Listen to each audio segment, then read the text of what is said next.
Y bueno, nosotros entonces ingresamos a ver lo que es sistema cardiovascular, músculo cardíaco, ¿no? Y todo lo que es hipertensión, todo lo que es vasos sanguíneos, venas, corazón, todo eso que tiene que ver directamente con lo que es sistema nervioso autónomo. Es prácticamente pasaje entre uno y otra unidad, ¿sí? Pero, ¿qué es el sistema nervioso autónomo? ¿Qué cosa es en nuestro organismo? Nosotros tenemos un sistema nervioso central que tiene que ver entre lo que es el cerebro y lo que es la parte periférica, ¿no? Los nervios que van a movilizarnos, y que hemos estado hablando de la sinapsis, estos nervios que van a ir hacia las placas musculares. Pero básicamente es central, cerebro y lo que es la médula. En la parte periférica vamos a ver los nervios que van a la placa neuromuscular y el sistema nervioso autónomo. Entonces tenemos el sistema nervioso que se divide en dos, el central y el periférico. El central, cerebro y médula, ¿no? Ustedes lo van a ver en un capítulo ya más adelante. Y el periférico, que es el sistema nervioso somático, lo que hemos visto nosotros, que mueve la placa muscular y cómo contrae el músculo. Y el sistema nervioso autónomo, que es la otra parte del sistema nervioso periférico.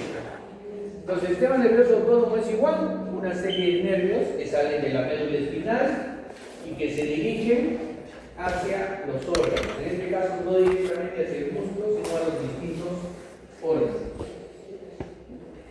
Entonces, ¿qué hace el sistema nervioso autónomo? Es un control involuntario, ¿no?, de todo el organismo, mantiene la homeostasis del organismo del sistema nervioso autónomo y regula los órganos internos. Quiere decir el sistema nervioso autónomo, quiere decir de que el sistema nervioso autónomo quiere decir de que en determinado momento nosotros necesitamos cumplir funciones no conscientes, ¿no? Entonces, autónomo significa eso, algo independiente, ¿no? Entonces, estos van desarrollando sus funciones involuntariamente. Prácticamente van haciendo que nuestro organismo funcione de una manera en que nosotros no nos estamos dando cuenta, pero va a funcionar nuestro organismo. Aquí nacen muchas patologías, muchas enfermedades, ¿sí? Regula los órganos. Por ejemplo, ¿qué regula el sistema nervioso autónomo? Regula el tono de los vasos sanguíneos. Entonces, nosotros tenemos un tono para mantener la presión que llega a la sangre del cerebro. De pronto nosotros, este tono, por un susto que tenemos, aumenta la presión de los vasos sanguíneos y aumenta la presión arterial. El sistema nervioso autónomo, de repente nos asustamos y comienza a estimular más el corazón y comienza a latir mucho más fuerte, más rápido nuestro corazón. ¿No? Nos asustamos, nuestras pupilas se abren, ¿no es cierto? Se abren para poder ver mejor, para estar alerta. Entonces, esas cosas automáticas, involuntarias, las hace el sistema nervioso autónomo. Así nos ha mantenido vivos durante más de 10 millones de años que vive el ser humano en este planeta, ¿no es cierto? Así nos ha mantenido con nuestro sistema nervioso autónomo. Ha ido evolucionando y va cambiando. Entonces, todas las partes involuntarias de nuestro organismo la tiene que ver el sistema nervioso autónomo. Sale de la médula espinal y va hacia los órganos. Se divide en dos, básicamente: el sistema simpático y el sistema parasimpático. Esos dos, básicamente.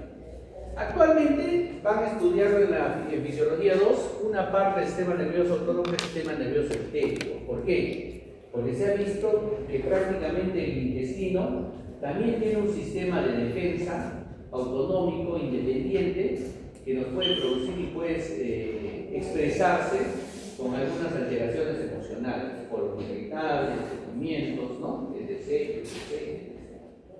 Entonces, tenemos básicamente nosotros dos vamos a hablar hoy día: sistema nervioso simpático y sistema nervioso parasimpático.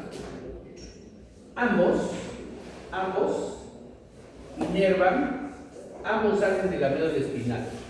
Sin embargo, acá viene una gran diferencia. Primera diferencia: el sistema nervioso simpático nace de la médula torácica y lumbar. Fíjense su distribución: torácica y lumbar. ¿Ya? El sistema nervioso parasimpático nace de la zona cráneo sacral, nace de la zona de nervios craneales, pares craneales y del sacro. Ya, de la zona del sacro. Parasimpático. ¿Qué hace el simpático? El 95% de los casos, ¿qué hace el simpático? Estimula al organismo, es decir, nos pone en alerta y nos hace estar mucho más activos. Nuestros órganos comienzan a excitarse. Sin embargo, hay una parte donde es inhibitorio, vamos a verlo con la clase. Y el sistema nervioso parasimpático, ¿qué hace? Detiene los efectos del simpático, hace que nuestro cuerpo se vuelva más relajado, más tranquilo. Cuando ustedes están descansando, durmiendo, función del parasimpático. Sin embargo, también tiene sus cosas diferentes y también excita algunas zonas de nuestro organismo. El sistema simpático tiene otras particularidades. Fíjense aquí. Tiene una cadena de ganglios cerquita a la médula, se llaman ganglios prevertebrales. Una cadena ganglionar prevertebral, paravertebral. ¿Ya? Es decir, está al lado de la médula. Y estos ganglios nacen nervios que van a juntarse a unos ganglios simpáticos. Y de estos ganglios nacen los nervios que van a ir hacia el resto de órganos. ¿Ya? Básicamente vamos a hablar de un concepto diferente. Hay dos neuronas, básicamente dos neuronas en ambos sistemas que van a ir hacia el órgano.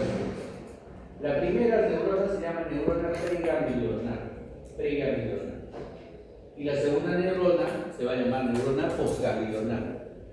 Preganglionar, posganglionar. ¿Ya? Ahora, la diferencia, igual, acá tienes neurona preganglionar y posganglionar, pero no la veo en el parasimpático. Lo que pasa es que la rama preganglionar es tan grande y el ganglio está prácticamente pegado al órgano. ¿Ya? En cambio, en el sistema simpático, el preganglionar es cortito y la posganglionar es larga. ¿Esto da diferencia? Sí, nos da una gran diferencia. Porque como la posganglionar llega a varias zonas, entonces el sistema nervioso simpático tiene un efecto masivo. ¿Ya? Masivo cuando se activa. En cambio, el sistema nervioso parasimpático tiene un efecto más, digamos, más discreto, ¿no? Más dirigido, más zonificado. ¿Ya? Entonces nosotros tenemos dos tipos de sistema nervioso, simpático y parasimpático. El simpático es tóraco-lumbar, el parasimpático es cráneo-sacral. El simpático tiene neuronas preganglionares cortas, neuronas posganglionares largas. El parasimpático tiene neuronas preganglionares largas y posganglionares cortas. El simpático, cuando se activa, tiene un efecto masivo y el parasimpático tiene un efecto un poco más discreto. El simpático estimula casi todos los órganos del cuerpo y el parasimpático lo detiene. Sin embargo, hay excepciones que las vamos a ir viendo poco a poco.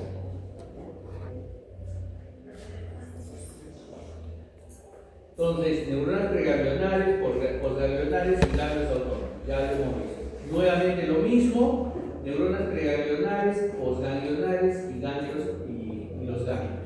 Eso es lo que conforma el sistema simpático y parasimpático, ¿no es cierto? Entonces, simpático, tóraco-lumbar. Parasimpático, cráneo sacral. Cráneo sacral. Y en el cráneo, ¿qué nervios son los nervios que utiliza el parasimpático? Solo de los 12 pares nerviosos craneales usamos solo 4, 3, 7, 9, 10. ¿Ya? 3, 7, 9, 10. Y entonces, como el parasimpático, el que más de los 4 predomina es el décimo par. ¿Cómo se llama el décimo par? ¿Saben ustedes? El décimo par craneal se llama vago. El vago. ¿Ya? Y como es el vago y es parasimpático, entonces significa que va a darnos un efecto más de relajación. ¿Ya? Y en la parte sacra de la médula espinal usa los segmentos S2, S3 y S4. ¿Ya? que van a ir hacia los órganos. Pero sin embargo, así con esa distribución, casi todos los órganos del organismo están copados por el parasimpático. En cambio, el simpático, que es tóraco-lumbar, ¿no? Toda la médula torácica y lumbar, con sus neuronas pre y postganglionares, van a inervar casi todo el organismo. ¿Y qué es lo que hace, por ejemplo? ¿Qué es lo que hace? En los ojos, cuando tú te asustas, se dilata, ¿no es cierto? Se dilata. Y cuando tú regresas al estado natural, se contrae. Miosis. ¿Ya? Cuando descansas. Cuando la saliva, cuando tú te asustas, y ahí viene el primer efecto inhibitorio del simpático. La boca se te seca cuando estás asustado, no puedes hablar. En cambio, el parasimpático te estimula la secreción salival. En el corazón, el simpático, ¿qué hace? Cuando estimula el corazón, ¿qué pasa? Late más rápido y más fuerte. Entonces, más fuerte. Cronotropismo lo va a ver cuando corre. Cuando se estimula el parasimpático, el corazón comienza a ser radical, es decir, comienza su latido a disminuir. El simpático, cuando se estimula en el pulmón, produce que se abran los bronquios, broncodilatador. ¿Algunos de ustedes es asmático? ¿Alguien? ¿Los inhaladores? Siempre en la clase. ¿Nadie? ¿En la clase sana? Yo tengo. ¿Tú usas inhaladores? ¿Cómo se llama tu inhalador? Bromuro de hipratropio. Bromuro de hipratropio. ¿Has visto qué efecto tiene?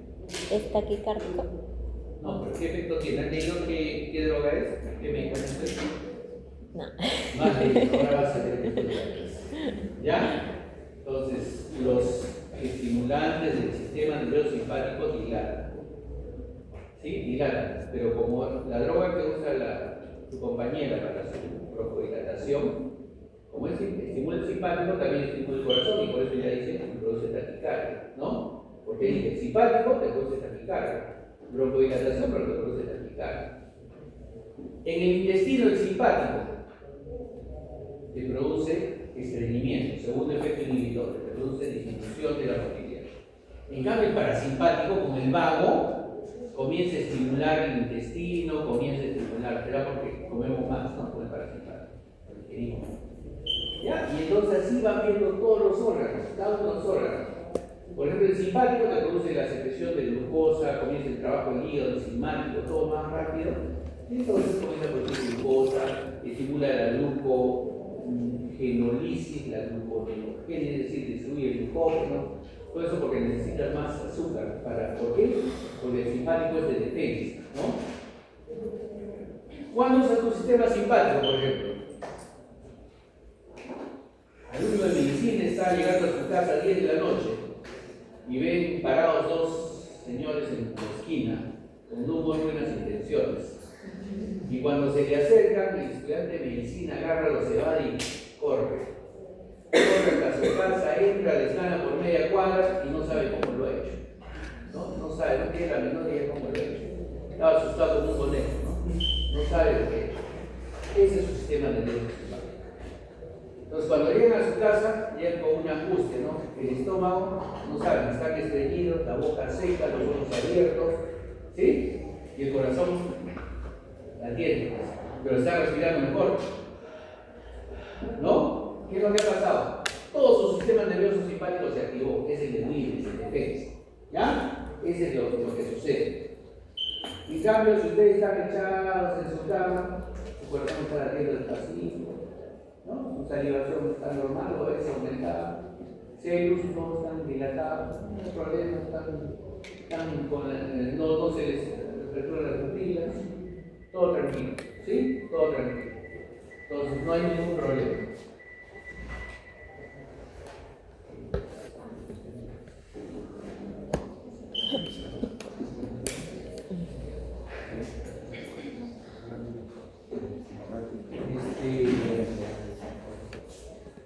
¿Qué pasa, por ejemplo, en la vejiga?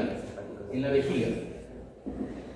El parasimpático, el simpático te va llenando la vejiga, la dilata, ¿no? O sea, tú recibes la vejiga, pero quien controla los esfínteres es el parasimpático, ¿sí?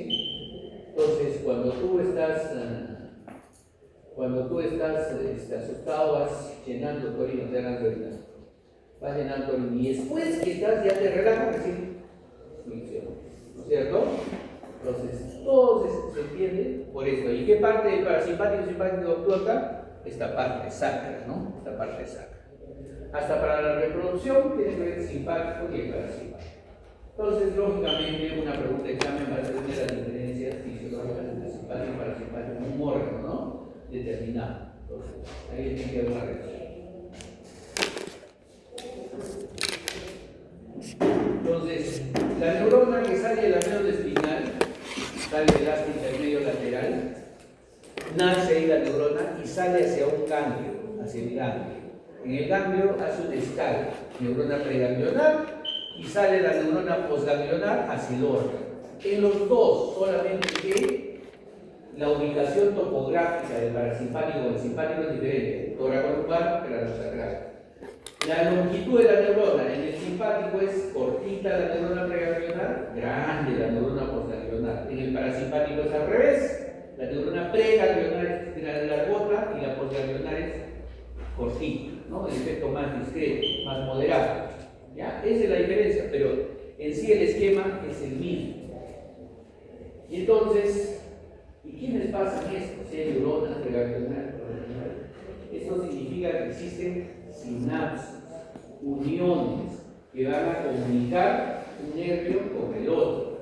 Y ahí viene complicándonos un poco más la situación.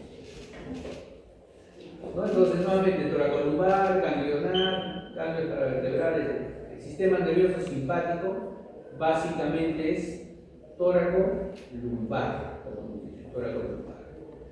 Y en la región craneosacral, el parasimpático, los nervios son 3, 7, 9, 10, y los segmentos sacros S2, S3, S4, ¿no? Y acá lo vemos en el sistema nervioso simpático en todas sus expresiones. ¿Y qué neurotransmisores hacen que salga la neurona, el estímulo por la médula? ¿Dónde nace el estímulo? En el sistema nervioso central de la cabecita. Nosotros miramos, ¿no? Nos asustamos, percibimos el peligro, ¿no? Porque la función básica del cerebro ha sido, durante 10 millones de años, ¿cuál ha sido? Salvarnos la vida, ¿no? Entonces, el cerebrito ve el peligro, baja sus señales excitatorias por la médula espinal y la médula toracolumbar comienza a estimular todo nuestro sistema simpático, ¿sí? Y cuando estimula nuestro sistema simpático utilizamos neurotransmisores. ¿Y cuáles son los neurotransmisores?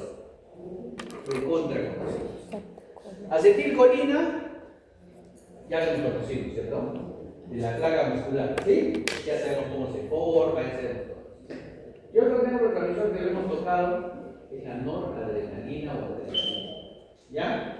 La noradrenalina que también se crea en las neuronas, que también se forma vesículas, que también requiere calcio para liberarse. Eso ya lo hemos visto, ¿no es cierto? Entonces también se libera noradrenalina. ¿Pero dónde, cómo, cuándo? Bueno, tienen que actuar sobre unos receptores. Los receptores para acetilcolina tienen dos nombres: nicotínicos y muscarínicos. ¿Cómo eran los receptores de la placa muscular? Nicotínicos. Y el resto son muscarínicos, ¿ya? Y tenemos otros receptores para la noradrenalina, los receptores alfa y los receptores beta. ¿Ya? Son receptores, proteínas receptoras. ¿Se acuerdan del concepto de receptores ionotropos y metabotropos? ¿Se acuerdan? El ionotropo era solo abrir el canal y entraba un ion, como en la placa muscular que entraba el sodio, y metabotropo era que tú recibías al neurotransmisor, en este caso acetilcolina o noradrenalina, se pegaba a tu receptor, y tu receptor era una proteína que adentro hacía un metabolismo, que no lo vamos a tratar ahora, que lo vamos a hacer en farmacología, que hacía un metabolismo dentro de la célula, ¿sí? Que hacía un metabolismo dentro de la célula y había un canal recién, eso se llaman metabotropos, ¿no? Receptores ionotropos y receptores metabotropos. ¿Cuál es la diferencia? Que estos receptores, este receptor nicotínico básicamente es ionotrópico, pero este muscarínico es metabotrópico. Y estos receptores alfa y beta son metabotrópicos. ¿Ya?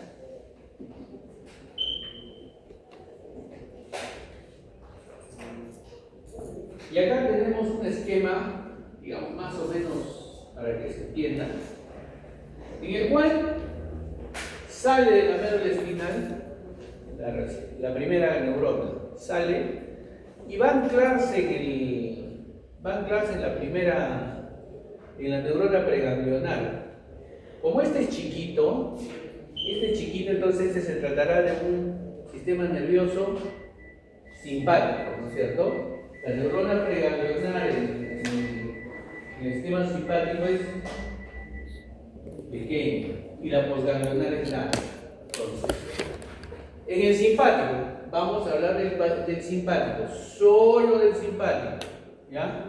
Su receptor acá es, sus neurotransmisores acetilcolina,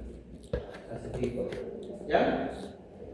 Y su receptor, un receptor nicotínico, ¿ya? Nicotínico. Entonces, rápida es la transmisión.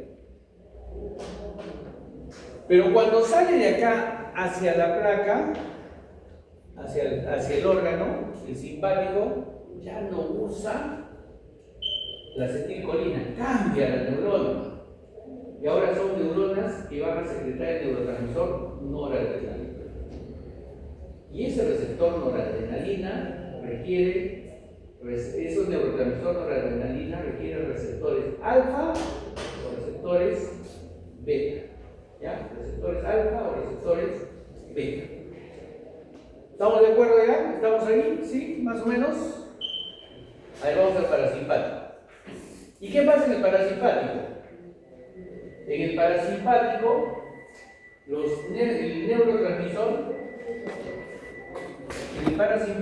neurotransmisor es acetilcolina con su receptor nicotínico.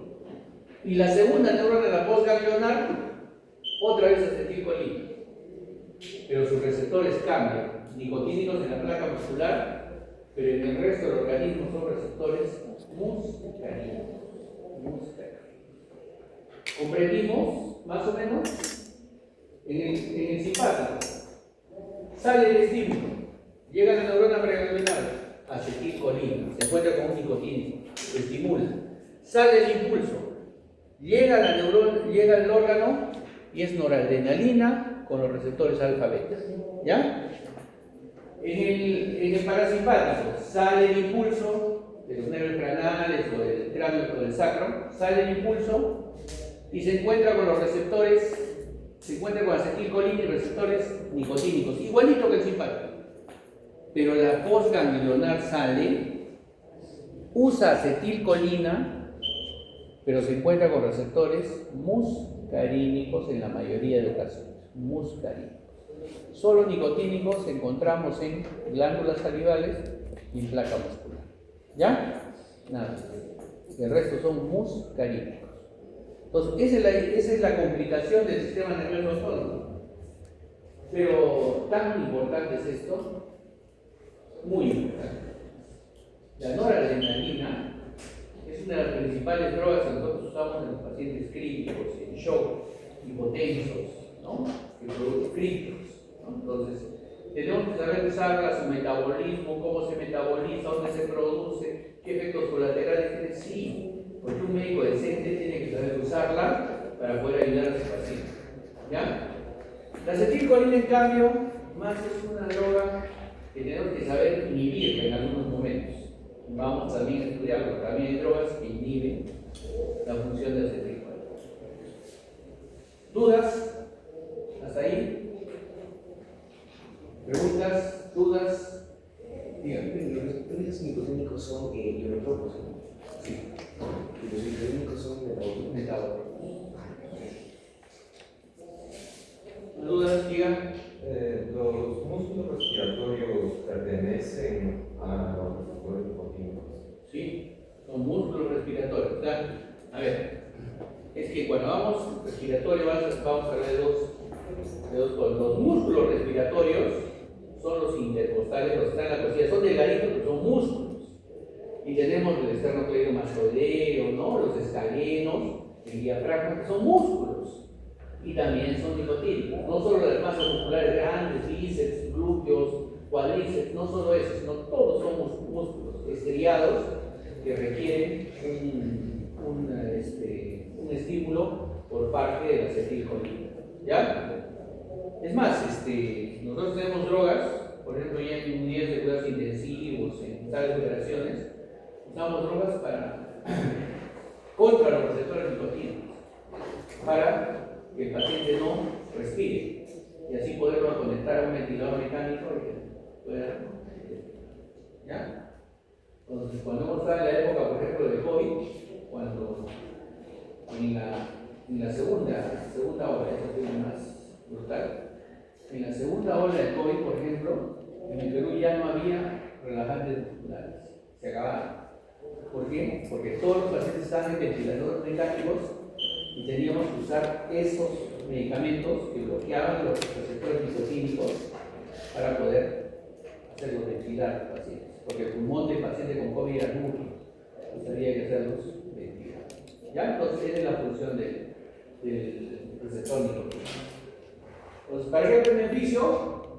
Para que sepan después de usar sus drogas, sepan después de usar con criterio, manejen su clínica y lleguen a, cuando ejerzan la práctica médica, se acuerden a los hagan su esquema mental antes de que su paciente no lo fallezca. Entonces, tienen que acordarse bien de todo lo que tienen que hacer, ¿no? Bien, o sea, es como una pirámide en el aprendizaje de la medicina, no se preocupen, chicos, es una pirámide. A veces, así como ustedes, yo también en mi tiempo, cuando estudiaba mitología no le entendía la razón. Y ahora lo uso todos los días, y no sé cómo se distribuye el agua, bueno, porque mis pacientes se van a sobrehidratar, se van a secar, ¿no? ¿Cómo uso un médico? ¿Por qué lo uso? ¿Cuándo lo uso? ¿Dónde lo uso? Si no, mis pacientes la pasan mal. Entonces, eso es. Bien, entonces, este es el sistema nervioso autónomo y repasamos los receptores. Vamos, acetilcolina en los dos casos, simpático y parasimpático, acetilcolina. Receptores de las preganglionares, nicotínicos. ¿Ya? Con acetilcolina. Pero cuando salen hacia los órganos, encontramos en el sistema simpático receptores adrenérgicos que requieren noradrenalina y sus receptores son alfa-beta. Y cuando sale la acetilcolina hacia los órganos, sus receptores son muscarínicos en el simpático, en el parasimpático. Muscarínicos. ¿Qué es lo que pasa en este caso? ¿Qué es lo que sucede aquí? Nos vamos a complicar más. ¿Estamos como para complicarnos más o ahí nomás lo dejamos? Sí, ya creo que sí. ¿Está entendido o no? ¿Para complicarnos un poquito más? ¿Ya entendido? Lo veo confundido. Nos vamos complicando más. Pedir de todo. Pedir ya vamos a complicar más. Entonces, ya tenemos claro que la acetilcolina actúa en las neuronas preganglionares con su receptor nicotínico. Cuando salen a las segundas neuronas o postganglionares, el simpático usa noradrenalina y el parasimpático usa acetilcolina. Los receptores son alfa-beta con los simpáticos, adrenérgicos y muscarínicos en la mayoría de casos con los parasimpáticos. ¿No es cierto? Con acetilcolina, en la mayoría de casos. Nos complicamos un poco y esto no lo voy a hacer muy profundo porque lo van a hacer con el doctor Cruz y lo vamos a repetir en la farmacología. ¿Ya? Los receptores alfa-beta se subdividen y entonces comienza a haber alfa 1, alfa 2, alfa 3, alfa 4, alfa 5. Cada uno tiene sus efectos. Los beta, beta 1, beta 2, beta 3, cada uno tiene sus efectos. Los muscarínicos, M1, M2, M3, M4, M5. Como tarea, me vas a ver ahora con bromuro y tratropio, vas a preguntar, ya, es un adrenérgico, te produce broncodilatación y te produce taquicardia. Es un beta. Pero beta ¿qué? 1, 2, 3. ¿Ya? Vas a leer. Entonces, para que sepas qué estás usando. ¿Sí? Entonces, ¿qué es lo que hace cada uno? Cada uno tiene un efecto específico. Ya cada uno tiene un efecto específico. Los adrenérgicos genéricos, alfa, beta, alfa 1, alfa 2, hasta alfa 1, alfa 2 vamos a ver, ¿ya? Los beta, beta 1, beta 2, ya, hasta ahí, hay más, ¿sabes? Los muscarínicos, sí, ahí sí más tiene que saber, M1, M2, hasta M3, ¿ya? El resto, la mayoría están en el sistema nervioso central, y ahí se nos ha complicado todo. ¿Por qué? Porque por estos receptores tú generas, un ejemplo, no, este es un entre paréntesis. Generas acetilcolina, se inunda tu cerebro de acetilcolina. Y entonces la acetilcolina va y ataca sus receptores muscarínicos. ¿Pero cuál? Entonces, cuando ataca uno, entonces se excita. Cuando ataca a otros, inhibe. Entonces el cerebro tiene distintos tipos de receptores para la acetilcolina. Siendo la acetilcolina una orquesta en el sistema nervioso central. Si ustedes tienen Parkinson, ¿qué se acuerdan del Parkinson? ¿Han escuchado hablar del Parkinson, del enfermedad de Parkinson? ¿Qué es lo principal? ¿Cómo te das cuenta de un paciente con Parkinson? La tendencia. Ahí está. Entonces quiere decir que tus músculos, el temblor está presente. Quiere decir que en alguna zona de tu cerebro tienes que inhibir ese temblor, ¿no es cierto? En la zona negra se altera, no se malogran los receptores de acetilcolina, que es la que inhibe en esa zona, y entonces comienza a hacer eso. Es una enfermedad degenerativa que tiene que ver con la acetilcolina. ¿Ya? Y si son muy buenos memoristas, me acuerdo hasta, qué sé yo, hasta cuando iba al jardín, ¿no? Al jardín, sí me acuerdo que veía una chiquita de primer grado, ¿no? Todo eso, a ver, ¿se acuerdan de eso? Ya está, entonces tienen buena memoria. ¿Quién genera la memoria?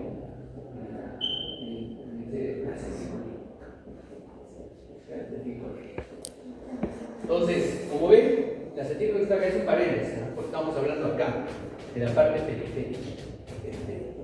¿Ya? Entonces hemos visto los neurotransmisores y los receptores del sistema nervioso autónomo.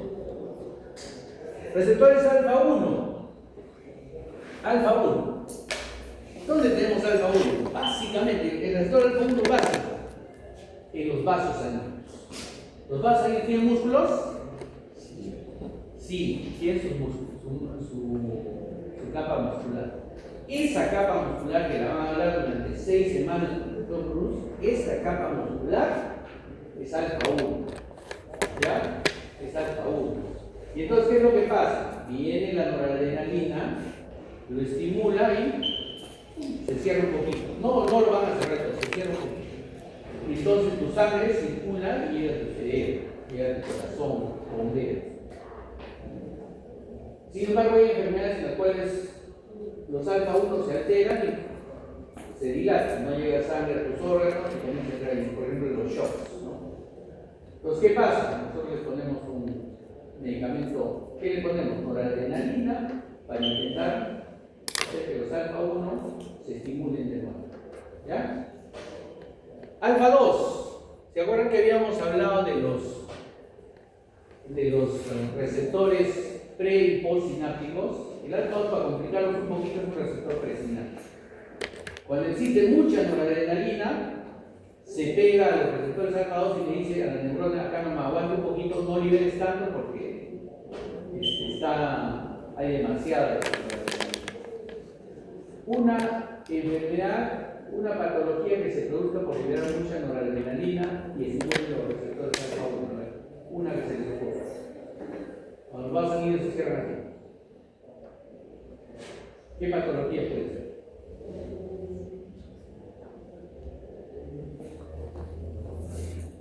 Hipertensión arterial. ¿Ya? Pues se les cierran los vasos, ustedes están apretados los vasos, están hipertensos. ¿Verdad? Hipertensión arterial. ¿Sí? Cuando se estimulan. Entonces, será lógico que para estos receptores alfa 1 tenga que elaborar medicamentos. Sí, tengo que elaborar medicamentos. Pero no solo la noradrenalina, vamos a encontrar muchas sustancias en el cuerpo que estimulan y que tenemos que disminuir su secreción con drogas para que baje la presión. ¿Ya? Hay otras sustancias, aparte de la noradrenalina. Y los alfa 2, tenemos medicamentos que estimulan esos receptores alfa 2 para evitar que se liberen. Ahora, el alfa 3, ¿dónde está? En la cabecita. Entonces nos mantiene alertas, despiertos, ¿no? Nos conecta.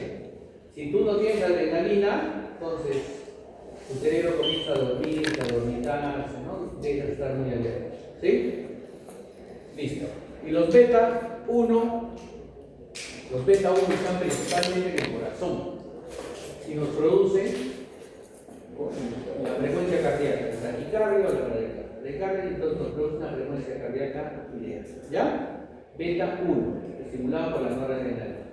Y los beta 2 principalmente están en todos lugares, en los bronquios, y producen broncodilatación. Entonces ya vas a ver ahora vas a tu casa y ves tu inhalador y dices qué cosa es.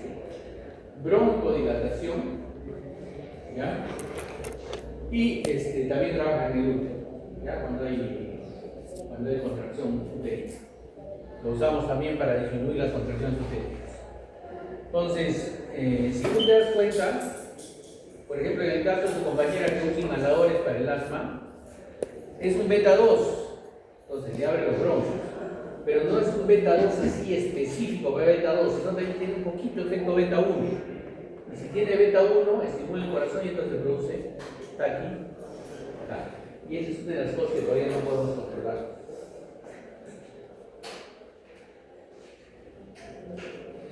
Esos son los alfa 1, alfa 2, beta 1, beta 2. Yo no les voy a preguntar exactamente el efecto, pero sí les voy a decir, ¿no? Tal receptor, tal. ¿Ya? Alfa 1, alfa 2. Entonces, funciones simpáticas: aumenta la presión arterial, aumenta la frecuencia cardíaca, dilata los bronquios, disminuye la actividad digestiva y hemos visto que disminuye la actividad digestiva del sistema nervioso central. El parasimpático es al contrario, con sus receptores muscarínicos, la acetilcolina estimula el corazón y disminuye la frecuencia cardíaca, la acetilcolina. Aumenta la digestión, contrae las pupilas y aumenta la secreción salival, con sus receptores nicotínicos en las glándulas salivales. Por ejemplo, el corazón. El corazón tiene dos receptores, beta 1 y M1. Los muscarínicos están en constante equilibrio. Si me asusto, genero más noradrenalina. ¿De dónde viene? Ahorita vamos a ver dónde viene la noradrenalina en mayor cantidad. Genera más noradrenalina. Y como genera más noradrenalina, porque me ha asustado, entonces mi corazón comienza a latir más rápido. Pero cuando estoy relajado, ¿quién domina? ¿El simpático o el parasimpático? ¿Cuál es el neurotransmisor parasimpático? La acetilcolina. Entonces la acetilcolina viene al corazón y estimula mis receptores muscarínicos y comienza mi corazón a latir más. O sea, le gana a los receptores simpáticos.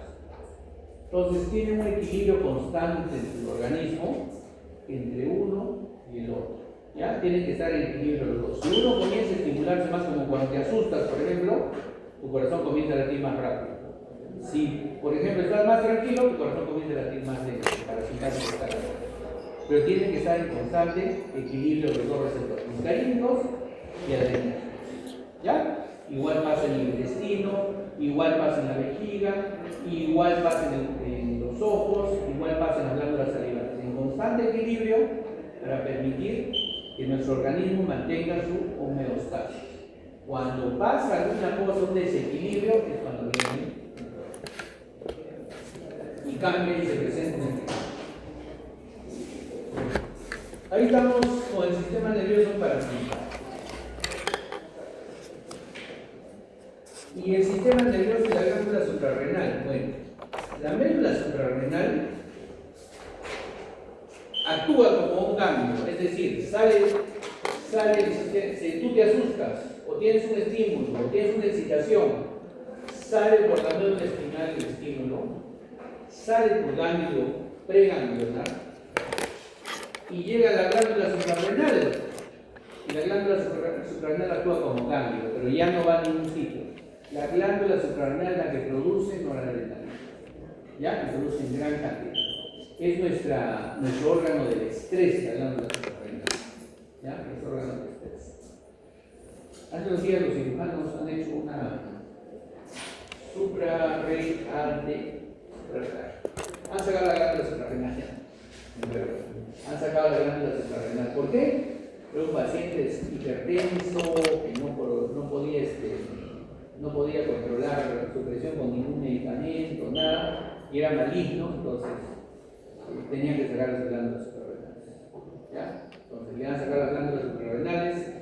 Es una operación muy compleja, porque cuando tú agarras la glándula suprarrenal y llegas al riñón, está en la cabecita del riñón, ¿no? La agarras la glándula suprarrenal para sacarla, como que si la aprietas un poquito, la ordeñas, y al ordeñarla sale mucha nota. La presión se nos puede subir al cielo, ¿no? Entonces es una labor muy de sincronización entre el cirujano y el anestesiólogo para evitar que vaya a pasar cualquier evento contrario a la paciente, ¿no? Entonces, esa es la glándula suprarrenal, produce adrenalina y noradrenalina y da una respuesta sistémica. O sea, aparte de las neuronas que producen adrenalina normalmente, quien más cantidad de adrenalina y noradrenalina produce es la glándula suprarrenal, ¿ya? Pero actúa como ganglio, es decir, sale de la médula de un nervio, llega a la glándula y le estimula y de ahí se libera directamente. No hay una neurona postganglionar solo en el caso de la glándula suprarrenal, ¿ya? Que produce directamente la adrenalina y noradrenalina. ¿Quién más controla esto? Controla pues el hipotálamo, el tronco encefálico, el sistema límbico. ¿Qué pasa con estos lugares en nuestro cerebro? El hipotálamo es la zona, es el cerebro más primitivo que tenemos. Hipotálamo tiene las lagartijas, tienen todas nuestras mascotas, todo bien desarrollado. ¿Por qué? Es la zona instintiva, es la zona del hambre, de la sed, del sueño, de la reproducción. No es toda nuestra zona, los núcleos se encuentran ahí en el hipotálamo. Entonces, cuando nosotros tenemos un susto o una reacción de lucha de nuestro organismo, un estrés, nuestro hipotálamo reacciona, ¿sí? Nuestro hipotálamo reacciona. Y nuestro hipotálamo reacciona también llevando señales por el tronco encefálico y hacia la médula espinal. El sistema límbico también nos proporciona una reacción de lucha, de amenaza, ¿sí? De lucha, de amenaza.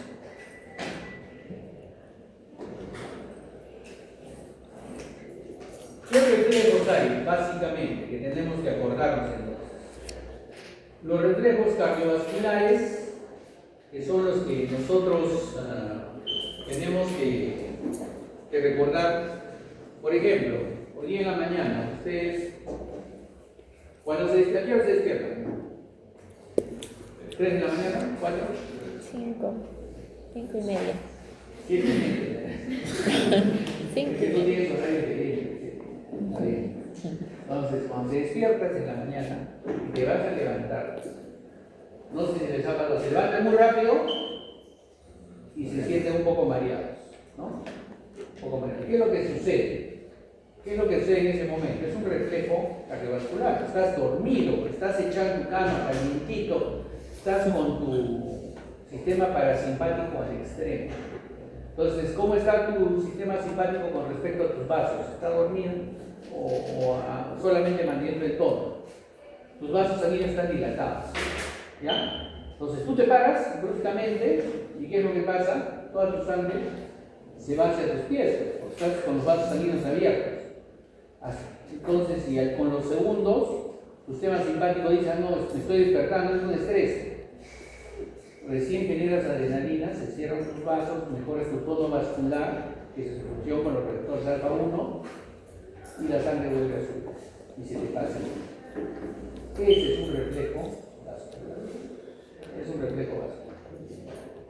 Por ejemplo, si tú le dices a un paciente, puja, el paciente está puja, que estimula la zona del suelo pélvico, esa es zona de inervación sacra. S2, S3, S4. ¿Simpático o parasimpático? Parasimpático. Entonces, cuando tú haces esa maniobra en los pacientes, el corazón late más rápido o late más lento. Más lento, porque genera más acetilcolina y cantidad comienza a ganarle al corazón. Entonces comienza a ganar más lento. Hay reflejos vagales, por ejemplo. A ver, agua helada. Cuando toman, están ustedes calurosos, todo y se toman, no sé, dos incidentes en los últimos 5 años en Carlos. Estás en el gimnasio, estás en el gimnasio y estás sudando, ¿verdad? Todo tu sistema simpático al extremo, te tomas agua helada. El agua helada pasa y comienza a estimular tu sistema vago, ¿no? Pasa por el esófago, el corazón. Y entonces paraliza tu corazón y hay una hiperestimulación parasimpática. ¿Y qué pasa con el parasimpático cuando está en el corazón? Lo hace practicar. Y a veces la hace tanta que lo detiene el corazón. Y hace parar la carrera. ¿Ya?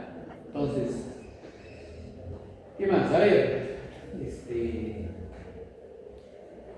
paciente que le hicieron tacto rectal por un examen prostático usual, normal, o sea, de chequeo, normal. Pero el paciente se desmaya y se pone blanco, y una bradicardia terrible. ¿Qué es lo que pasó? El sistema parasimpático se activa. Se estimula el sistema parasimpático porque es S2, S3, S4 y está en la región perianal. Entonces estimuló y no pasa así, es muy raro. Pasó. ¿Ya? Entonces, para que ustedes vean que hay reflejos cardiovasculares que tienen que ver con temas simpáticos y parasimpáticos. ¿Ya? Entonces, eso es importante. Los gastrointestinales igual. O sea, no es motilidad, sino es que se estimula o se detiene para. Por ejemplo, lo decía, cuando estás de miedo, se detiene el intestino y no puedes ir al baño. Cuando pase el efecto, ya pasó el efecto de la noradrenalina, recién regresa el efecto de la acetilcolina, recién vas al baño y te tranquilizas. ¿No? Entonces, reflejos gastro. Entonces, el tono autónomo nos ayuda a mantener la actividad basal continua en el cuerpo humano. Tiene un predominio simpático o parasimpático y es muy importante para la regulación química. ¿En dónde es importante estos órganos? En el shock. Todos los shock, todos los shock que producen vasodilatación. Por ejemplo, ¿no han visto? Sobre todo hay algunas razas, algunas etnias que tienen más tendencia al dolor. Un paciente le ponen una inyección intramuscular, le ponen y se desmaya el paciente. A él es un dolor intenso, intensísimo, no lo soportó y se desmaya. Shock neurogénico. Una vasodilatación total del paciente. ¿Qué pasó? Entonces se dejó de estimular el sistema simpático, ¿no? En el shock se produce vasodilatación. Entonces, ¿qué tienes que hacer? Tienes que levantar la presión. ¿Cómo levantas la presión? Estimulas a los receptores alfa 1. ¿Cómo lo estimulan los receptores alfa 1? Con noradrenalina y todos sus medicamentos, todas sus drogas que puedan estimular esos receptores alfa 1. ¿Para qué? Para que se cierren los vasos sanguíneos y la sangre vuelva a circular. Lo mismo pasa en los shocks cardíacos, en los shocks sépticos, en los shocks distributivos. Los diferentes tipos de shock que producen vasodilatación. ¿Ya? Sí. ¿Y en los traumashock es igual? Trauma shock. O sea, un shock por trauma. ¿Sí? ¿Es igual? Claro, un shock por trauma es lo mismo. Un shock por trauma es lo mismo. ¿Por qué? A ver, un trauma, por ejemplo, un trauma torácico, un incidente vehicular, te golpeas el pecho, el corazón se aplasta, se desincroniza y se paraliza el corazón. Entonces no pasa la sangre y entonces la sangre se queda estancada porque no bombea sangre, ¿sí? Entonces produce una vasodilatación por todo el cuerpo. No llega sangre al corazón, no llega sangre al cerebro. ¿Cuál es lo primero que hay que hacer? Despertarlo al corazón, ¿cierto? Entonces hay que tratar de dar masaje para despertarlo. Y le ponemos algún medicamento que estimule los receptores alfa 1 para que cierre para que simule el beta 1 para volver a hacer la sílica, ¿no? Y en estos casos no más que el shock sea por la vasodilatación, no sea más por el trauma en el trauma corazón. torácico, depende del trauma, ¿ya? Depende del trauma. Hay traumas, hay shock por hemorragia, por ejemplo, ¿no? Un accidente. Hay traumas craneoencefálicos que te alteran en el hipotálamo y te producen vasodilatación total. No son diferentes etiologías. Poco a poco lo vamos a ver. Hipertensión por una hiperestimulación de los receptores, ¿no es cierto? Alfa, beta. Disautonomías, estas son las que más se alteran, ¿no? Porque puede haber hipotensión severa en los pacientes cuando no hay un buen manejo de esto. Y hay fármacos, sí hay fármacos autonómicos que nos vamos a ir viendo poco a poco, ¿no? La atropina, los que manejan acetilcolina, básicamente, y los receptores que manejan los receptores alfa y beta, ¿no? Entonces, si tú vas a manejar medicina de emergencia, medicina cardiovascular, tienes que saber tu sistema nervioso. ¿Sí o sí? ¿Ya?